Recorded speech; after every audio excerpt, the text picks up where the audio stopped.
71 அடி உயர ஸ்ரீ ராமபிரானுக்கு ஜெயமங்கலம்.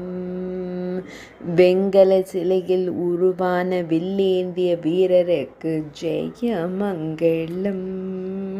77 அடி உயரத்தில் திருக்காட்சி தந்தருள்வதற்கு சுபமங்கலம். தெற்கு கோவா பகுதியில் உறைவதற்கு ஜெயமங்கலம். குஷவதி நதிக்கரையில் உறைவதற்கு ஜெயமங்கலம். ராமநாம நாயகனான பகவான் ஸ்ரீ ராமபிரானுக்கு சுபமங்கலம்.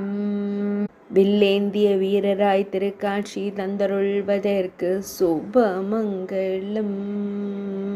திருக்கரத்தினால் அபயம் தந்தருளும் அன்னை கோசலை மைந்தனுக்கு சுபமங்கலம். சக்கரவர்த்தி திருமகனாராய் திருக்காட்சி தந்தருள்வதற்கு சுபமங்கலம்.